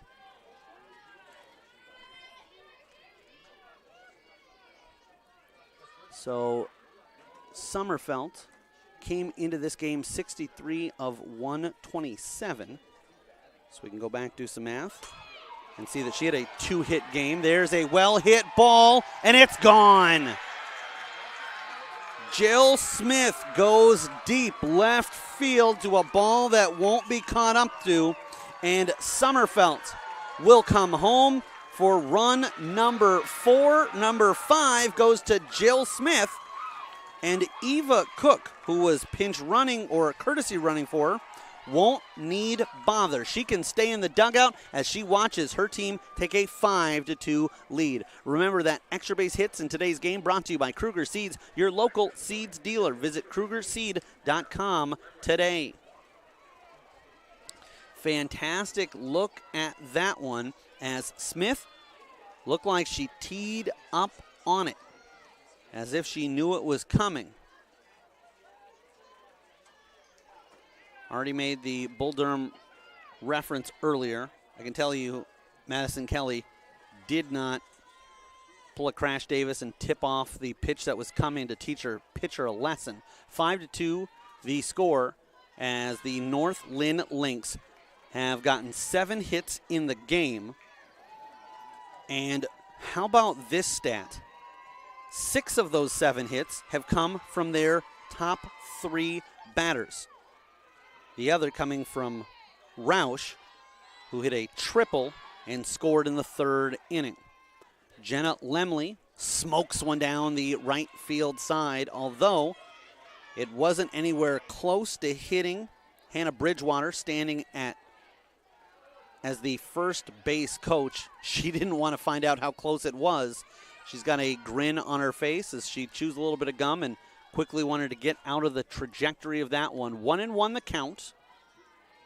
Flanagan now will come up the bat here in inning number 5 as there are 1 out. So even if Lemley goes down, the sophomore pitcher, who is currently standing in the on-deck circle, a little bit of a grin from her in an exchange with Lemley, who dropped the bat in the batter's box. But with a 1-2 count, will step back in. A right-handed batter, Lemley, a junior, reached on the first on an error, struck out in the 3rd, officially 0 for 1 in the game. Called strike 3, and Lemley goes down looking for the 2nd out of the inning. That is the 7th strikeout of the contest for Cooper Clausen.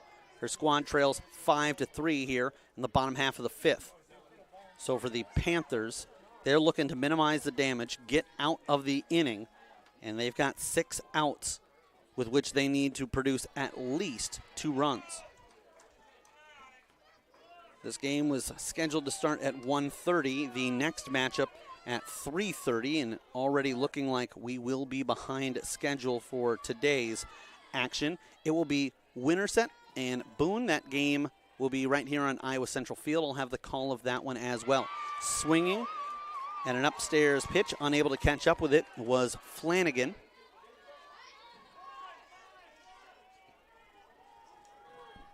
And the count at 1-1. If Flanagan can keep the inning going, Bridgewater will come up to bat for the 3rd time in the game. Fouled back and into the net, scooped up by the glove of Madison Kelly, the junior catcher. Will throw over, and here's something we'll file under things that only I'm interested in. The entire infield of the Central Springs Panthers are numbers 12 through 17 consecutively. 1-2 the count, 2 outs. Clausen, swing and a miss, strike 3. And on cue, Clausen didn't want me to go through that lineup of who's wearing what number. She finishes the 5th inning with her 8th strikeout. We will take a timeout, but we will be back with more. You're watching the Iowa Girls State Softball Tournament presented by Iowa Farm Bureau on the Girls Union Network, powered by Mid-American Energy Company. Des Moines, the S's are silent. The fun is always loud. And now it's easy to plan your Des Moines adventure. Introducing the Catch List. A list of all things you can't miss. All the thrills, all the chills, hops and drops. Des Moines is a city of love that'll put a smile on your face. It's easy to picture yourself here. Find your adventure at catchdesmoines.com/catchlist today. Nothing feels quite as free as being out here. Except this free soda. Where'd you get free soda? At Casey's, you can win all kinds of free stuff. I love free. Then you'll love this. Bought this jerky, won this free donut. I love donuts. And these chips can win me the big one. What? A free concert from country music superstar Lee Brice. I love free Lee Brice. With Casey's Summer of Freedom sweepstakes, the more you buy, the more you can win, including a free Lee Brice concert for your town. Free Lee! No. Welcome back here with you live in the Girls Union Network, powered by Mid-American Energy, as we are about to start the 6th inning. And it will be batting for the Central Springs Panthers. They will start things off with their third hitter in the order, the designated player, Lizzie Hammond. The sophomore has been unable to reach safely, is grounded out twice to the second baseman. Back in the first to the shortstop, back in the third.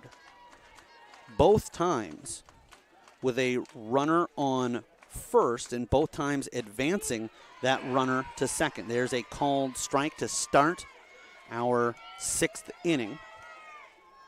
Bridgewater back in the first let Fessler go to second and got the sure out. And Benish, the freshman, Skylar Benish for the Northland Lynx, scooped one up from her knees, had no chance at Pate going to second, fired across the diamond in time to retire. There's one poked into right field. Will it drop in? Yes, it does. And safe at first. That was a close play. We nearly had a rare 9-3 putout as Hammond hustling down and needed to beat out that throw. That one dropped just at the feet of Evie Robinson.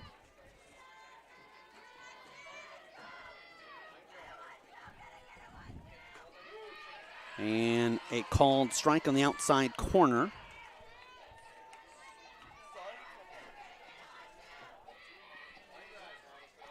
The batter, Madison Kelly, hit a 2-run home run her first time up.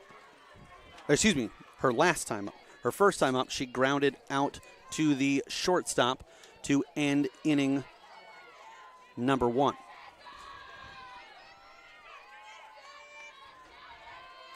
And taking a look at the Central Springs scorecard, as there's a strike called on the outside corner, 1 and 2. Cal, for what it was worth, went 2 for 3 in their quarterfinal victory, had a single and scored in the first inning of that game, a single, an infield single, and an RBI one at that. And this one is hit well to left field. This one is over the fence by quite a distance. So Lizzie Hammond will come around to score from first. Madison Kelly, in back-to-back appearances, has hit 2-run bombs. And just when you feel like you know how this game is going to end, we're back to a complete mystery. That is a Kruger Seeds extra base hit. Extra base hits in today's game brought to you by Kruger Seeds, your local seeds dealer. Visit KrugerSeed.com today, and if we get an opportunity, we'll certainly try to bring for you a replay of that bomb, but that was just teed up. And Kelly, earlier in the broadcast, mentioned that she leads her team in home runs. She hit her 9th in the 4th. She hits her 10th in the 6th, and for the second time, she has clawed her team back within 1.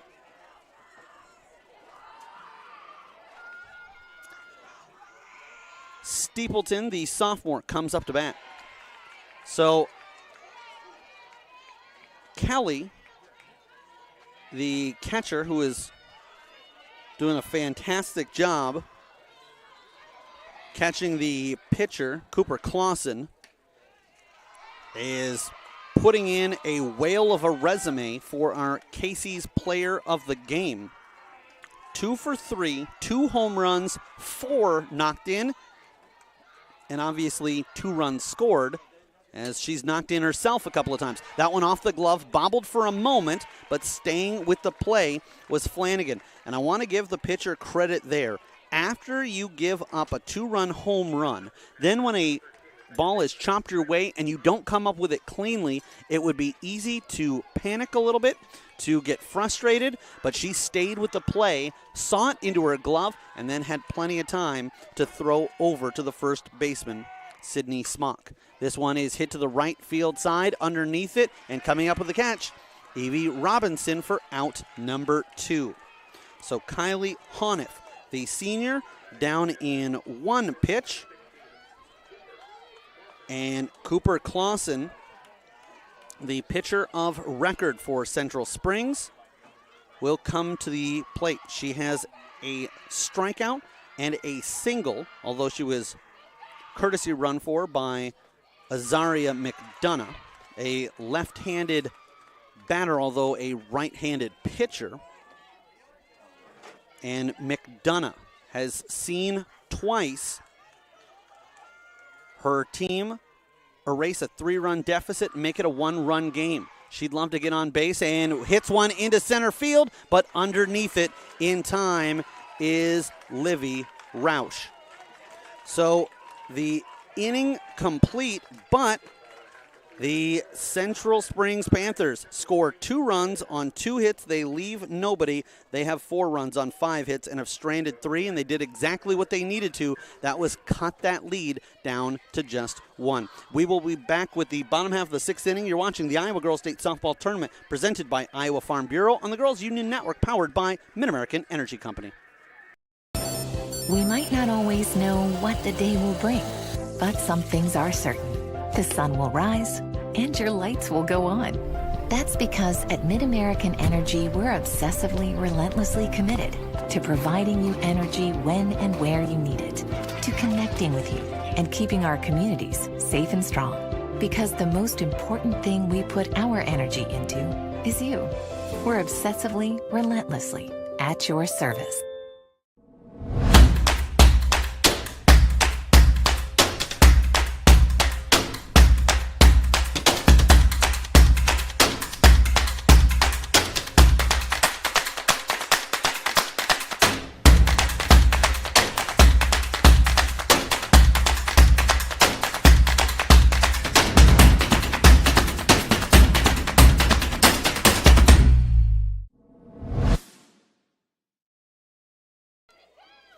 Welcome back here with you live in the Girls Union Network, powered by Mid-American Energy, as we are in the home half of the 6th inning with Kenzie Bridgewater, Sydney Smock, and Tegan Leby due up. For the North Linn Lynx, they would love to extend their lead and get themselves some insurance runs as we head into the 7th inning. They are on top by a score of 5-4. This is a bunt that will stay fair. And then it's thrown to the first baseman, backed up nicely by the right fielder. And so it's a bunt single for Kenzie Bridgewater. I'll be honest, and not to be too overly critical, but by the time that was picked up, there was no chance that Bridgewater was going to be caught at first. I think there was no chance that that ball was going to somehow roll out into foul territory. But as long as Bridgewater didn't turn and start to go towards second, there was really no reason to pick that one up, just in case it took a friendly roll or maybe one of those crosswinds that we saw take off the Army National Guard tent and an umbrella maybe would have come in to save the day.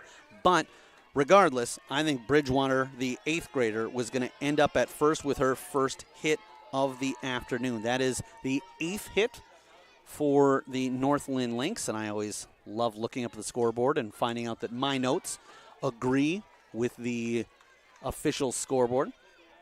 Hannah Allen, our camera operator, up on the third base dugout. Getting to be a pro. That one was hit her way, but didn't even flinch, as she could see that one was going to land several feet to her right. And so in the box, and actually we have with North Linn looking to get some offense going here, and that one will hit the batter.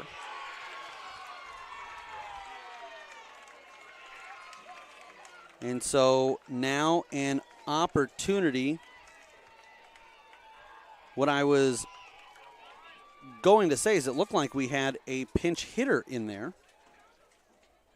And we'll have another conversation. I'll be honest, I had missed that. But Addison Sierra was in the contest. That's an IMT Insurance substitution. All substitutions brought to you by IMT Insurance. Learn how you can be worry-free with IMT at imtins.com. So Sierra comes in, takes a hit, and then she will be pinch run for.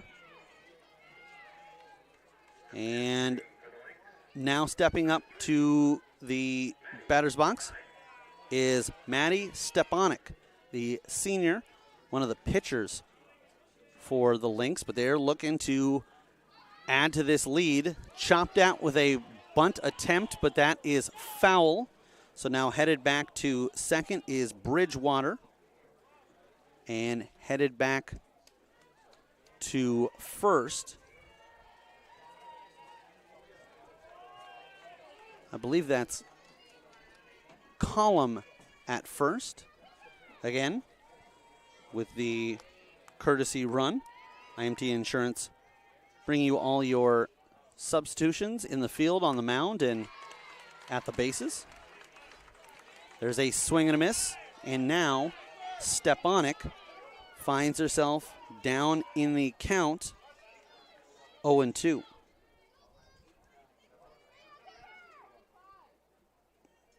Stepanek is a senior.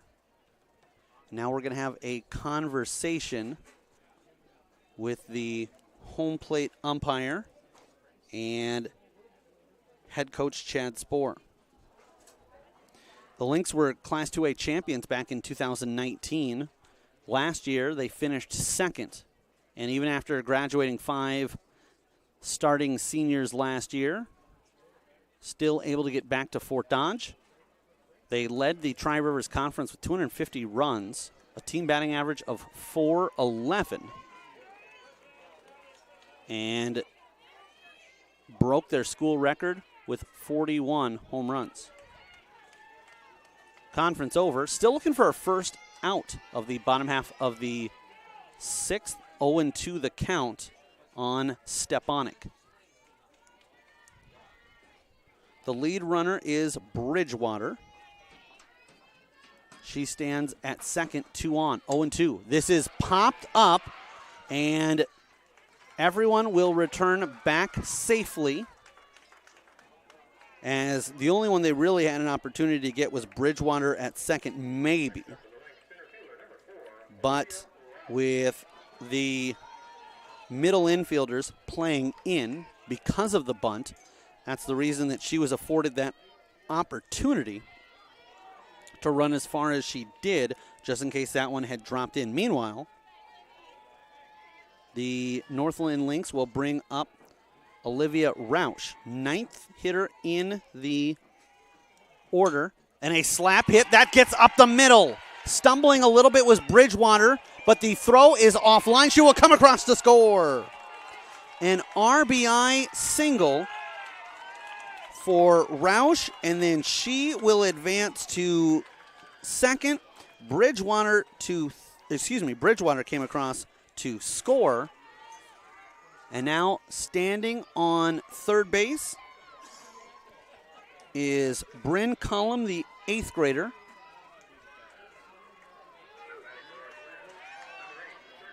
And we have the top of the order coming up to bat. Northland led 3-0 and 5-2 both times. Central Springs came back with a 2-run home run by Madison Kelly to make it a 1-run game. And each time that's happened, Northland has responded and built up a bigger lead once again. Bryn Cullum has done a fantastic job of keeping that 6-digit hidden from me, but there she turned her back as she returned. And so while I was 75% sure that the 8th grade outfielder was standing at third, now I'm 100%. Nice look there down the line. So Cullum stands at third after Serum Sierra, Addison Sierra, the sophomore backup catcher, was the pinch hitter for Sydney Smock.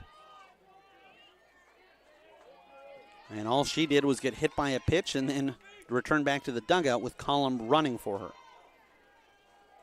Roush stands at second. On the mound, Clausen delivers, and that's hit well to the third base side. That will score at least one. They will have a throw home, and that will keep the runner, Roush, at third.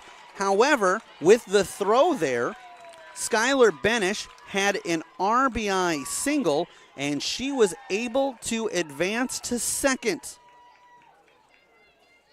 And once again, the Lynx have come back and scored two of their own and gotten back to that 3-run lead. The Panthers will take a timeout on the mound. Mentioned this earlier, last inning, but again, file this under things that only I find interesting. But all 6 numerals between 12 and 17 are occupied by the Panthers infield. Madison Kelly, 12, the catcher.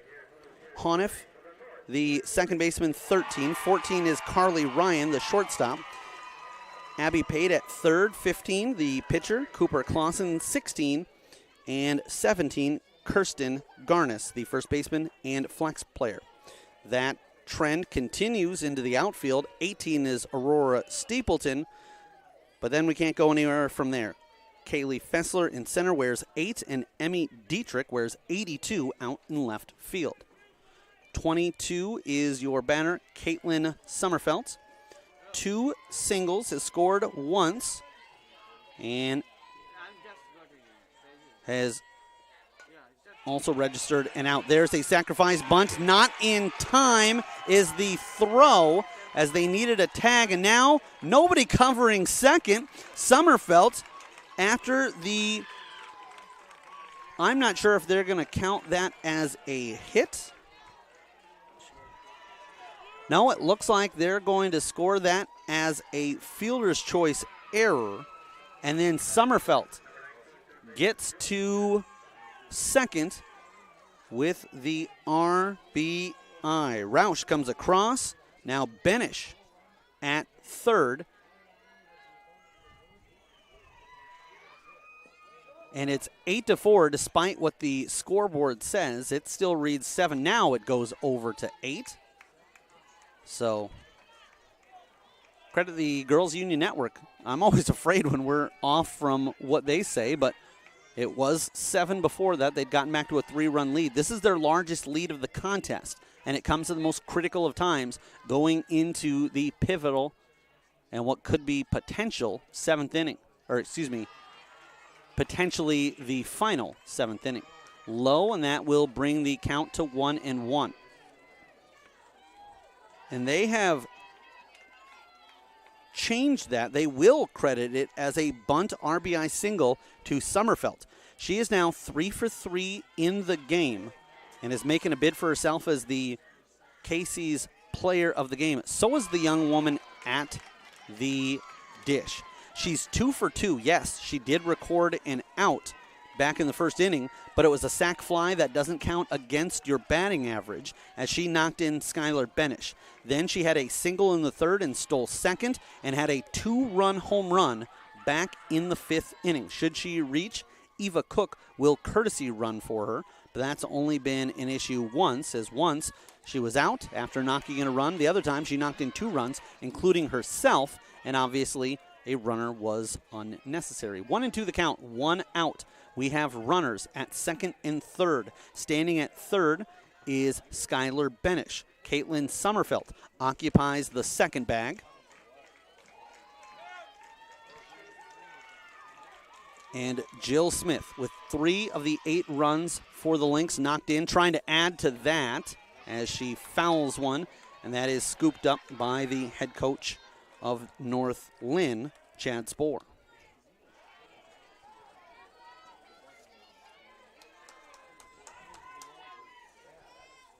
We'll go back and do it again. the Lynx with 11 hits that have mustered 8 runs across the plate.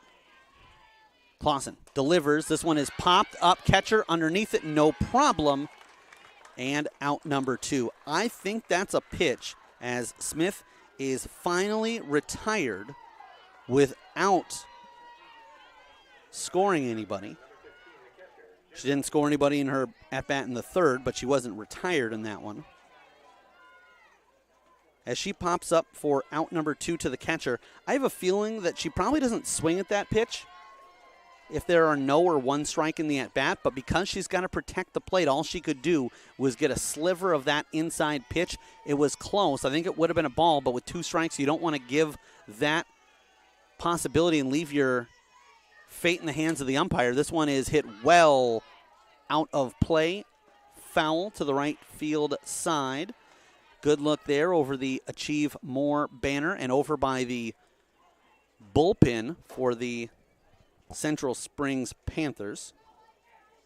But because of the count, that was one of the reasons that Smith had to take a swing and a rip at that. Didn't want to go down looking. And in the end, it ended up being the same as if she had been called out for a 3rd strike, as she fouled one up to the catcher, Madison Kelly, and Kelly registered a big 2nd out. Not just because you have runners at 2nd and 3rd and they're an out away from getting out of it, but Jill Smith has been doing a ton of damage. If that one had been dropped and they'd given her 2nd life, who knows what she would have done. There's a called strike 2. I think that was Jenna Lemley, the catcher, who was expecting one thing and got another. She was looking for a pitch to zig. Instead, it zagged, as that was right down the middle. 0-2 the count. Now she'll be swinging at that pitch. She knows she doesn't have the ability to let something that close go. Clausen kicks, winds, delivers upstairs and inside. That one well out of the zone. But again, credit Lemley, the junior, for not chasing that.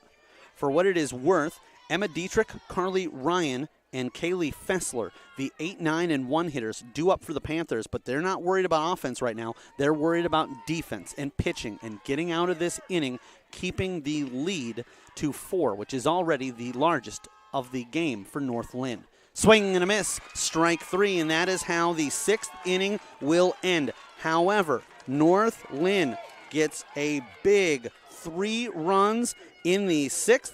It is credited on 4 hits, and they leave 2. They have 8 on 11 hits and have left 5 in the game. Come back for the 7th inning with us. You're watching the Iowa Girls State Softball Tournament, presented by Iowa Farm Bureau on the Girls Union Network, powered by Mid-American Energy. We might not always know what the day will bring, but some things are certain. The sun will rise, and your lights will go on. That's because at Mid-American Energy, we're obsessively, relentlessly committed to providing you energy when and where you need it, to connecting with you and keeping our communities safe and strong. Because the most important thing we put our energy into is you. We're obsessively, relentlessly at your service. In Iowa, we all play by the same rules. Hard work pays off, practice makes perfect, success is something you earn, and teamwork helps us all be winners. The Iowa Pork Producers Association is proud to support statewide high school athletics. Because on our team and on yours, what we bring to the table is what brings us all together. Learn more about our commitment to Iowa at iowapork.org. Welcome back, here with you live on the Girls Union Network, powered by Mid-American Energy. We're at the Iowa Central Field in beautiful Fort Dodge, Iowa. And it is the top half of the 7th inning. For the Central Springs Panthers, Emma Dietrich will start things off. Number 82, the left fielder, is a senior. She is 0 for 2 in the contest. Carly Ryan looks like she will be pinch hit for by Abigail Angel, a senior. Strike 1 on Dietrich. Nothing is official. This could be a chest move and a head fake, as this is hit well and deep. It's going to be gone. And Dietrich, despite being 0-2 in the game, shows to her coaching staff why they elected to keep her in. A big slap of the hands from head coach Belinda Nelson as she hits a home run. And right now at this point of the game, your team was down 4. They're now down 3. The name of the game is pass the baton and let the person behind you just keep the inning alive. Right now, North Linn would like to try to just stay composed. And a reminder that that was a home run and an extra base hit. Extra base hits in today's game are brought to you by Kruger Seeds, your local seeds dealer. Visit KrugerSeed.com today. That's KRUGER seed.com. There's a great look of the replay as that one goes out just right of dead center field. And we do have an IMT insurance substitution. It is made official by the home plate umpire, Jeff Nihas, as Abigail Angel steps into the batter's box. Abigail spells it Abigayle, and Angel with an extra L at the end, Angell. So a little bit different spelling on both the first and second name, at least to how I would think of it. My mother named me E-R-I-C-K and thought that that was the most common spelling of Eric. Turns out outside of Scandinavia, it's really not. 0-1 the count. The Central Springs Panthers trying to keep their season alive. They need 3 runs, and they are down to 3 outs. Taking a look at strike 2 is Angel. With that home run by Dietrich, it means that after Angel with a swinging strike, and she goes down, a little frustrated there is Angel, the senior. But it is the top of the order coming up, and now the top of the order comes up with just 1 out in the inning, as opposed to if Dietrich and Angel had gone down 1-2. Fessler with an inside-out swing. That will drop in for a hit, and they will quickly get it into the second baseman. Fessler has her second base hit of the game, 2 singles, has a walk as well. Twice has gotten to second, has never gotten to third, and Abby Pate will come up to bat. For Central Springs, they have an opportunity here to keep this alive, but if you're looking at it from the North Linn Lynx standpoint, they still could end this with a game-ending double play. Pate, 0 for 2 in the game with a walk, takes a full cut there, and just a little bit over the ball, 0-1 the count.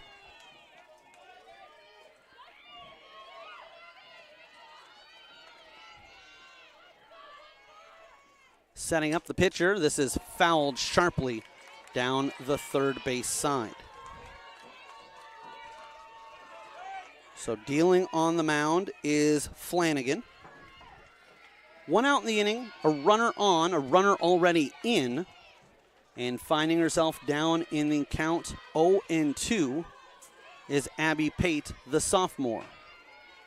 Flanagan winds, called strike 3. And now their last opportunity comes on the shoulders of Lizzie Hammond.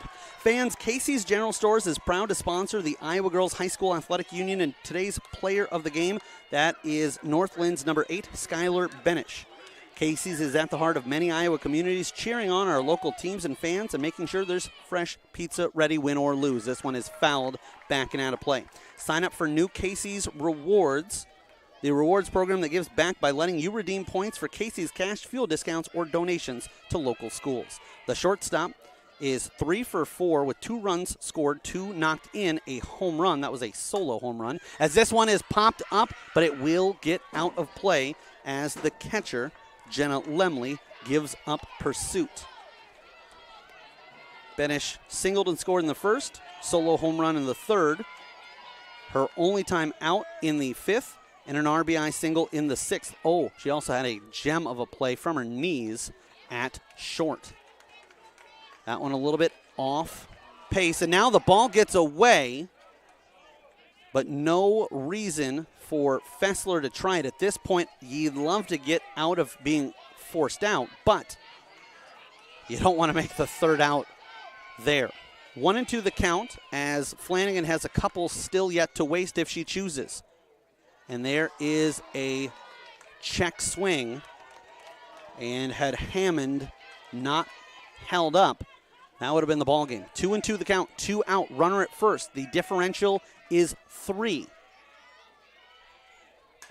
Chopped to the third base side, foul, and it keeps Hammond and the Panthers alive. For what it is worth, Madison Kelly is in the on-deck circle, and I'm not quite sure why she has her catcher shins on, as there's an off-speed pitch. With this being the top half of the 7th inning, either she comes up to bat or the game is over. And the ball back into the hands of Ellie Flanagan. Maybe she's just a creature of habit. Here's Flanagan with the pitch. It is fouled and tracked down after it went off of the protective backstop by Lemley.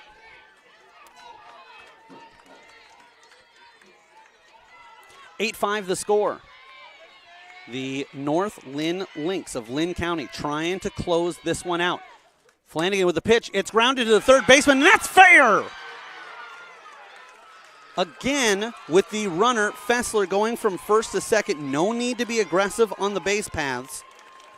If a opportunity presents itself, sure, advance a base so that you can't be forced out. But the most important thing here is pass that baton. And oh, here comes Madison Kelly. She's a catcher, a junior. And the last 2 times up, she's hit a home run, which at this point in the contest would tie the game at 8. We'll see how carefully Ellie Flanagan, the sophomore, pitches to her.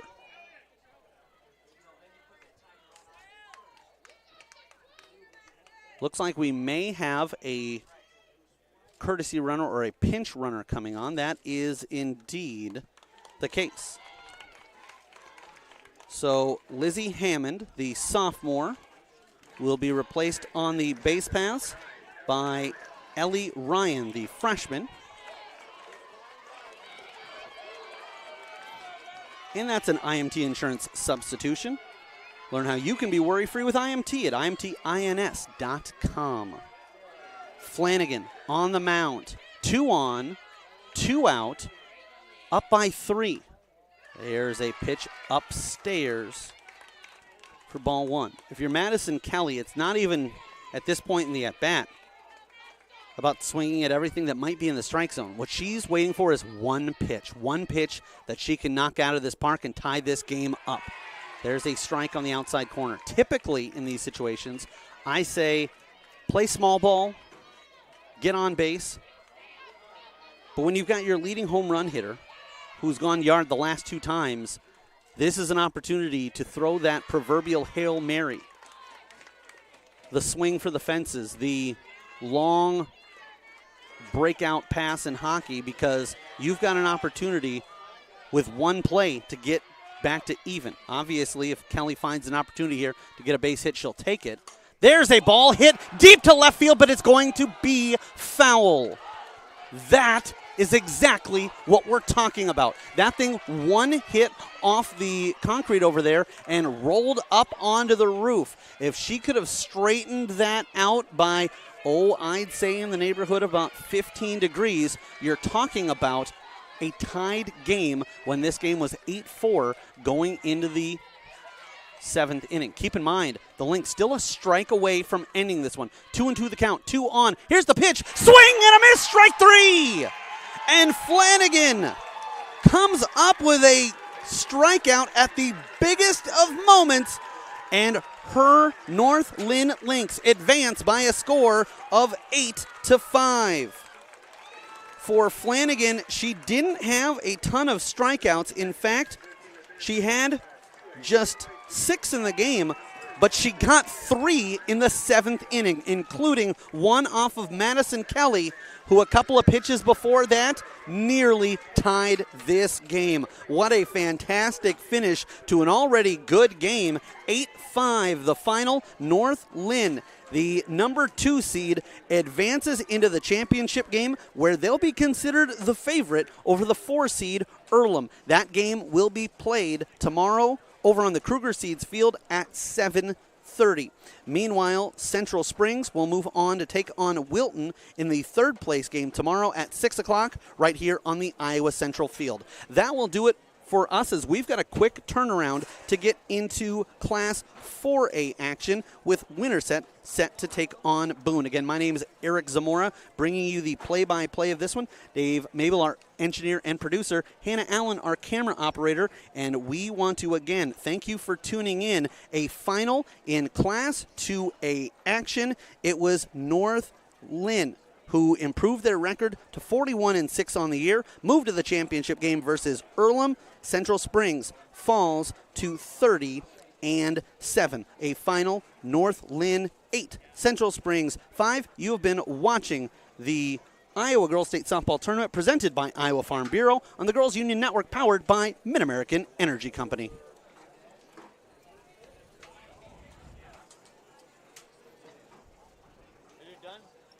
Thank you.